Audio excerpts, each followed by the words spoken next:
This is how to clean your bike.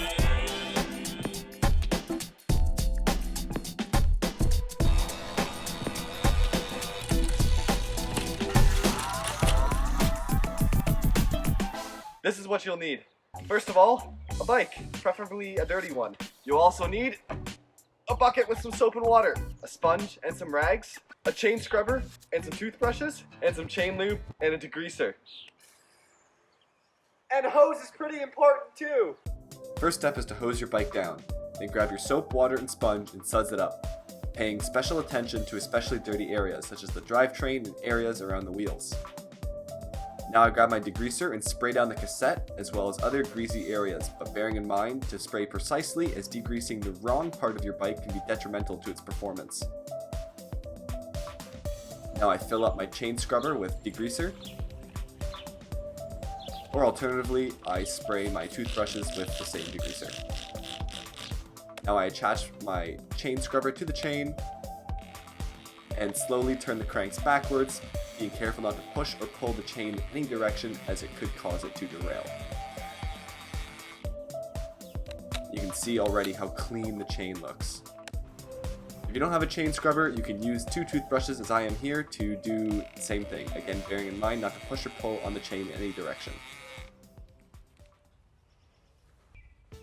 Now it's time to take out the rear wheel. I need a tool for mine, but most bikes simply have a quick release mechanism. They're pretty intuitive. Simply undo the latch, unscrew it, and pull the through axle out if you have one, and the wheel should pop right out. Now I have a hydraulic braking system, so I need a caliper jam to prevent my pistons from hyperextending, which would be bad. Alternatively, you can just use a non-metallic material to jam the caliper, or just don't pull your brakes. If you have a rim brake system, this is not a concern for you. Now I use my brush to scrub down the cassette and get all the grease and gunk out of it. I also like to use a cloth to floss in between the cogs and get it super clean. Now it's time to spray down the wheel, get all the gunk off, and set it aside for later. With the rear wheel out, I can now freely clean out the rear triangle. And I also take my front wheel out, same as the back, and clean down the fork, especially in the crown area. Now it's time to give the bike a rinse down and get all the suds off. Wheels too.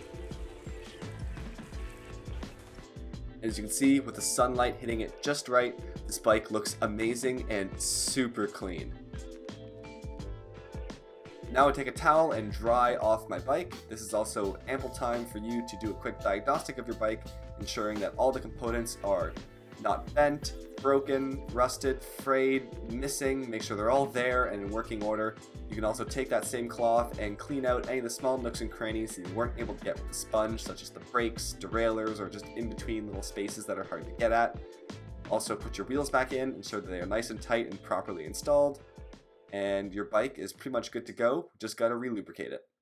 Now I let my bike sit and dry overnight, but this is not necessary as long as you ensure your chain is thoroughly dry, and then maybe let it sit for 15 minutes just to ensure there's no leftover water on the chain, as this would interfere with the relubrication process.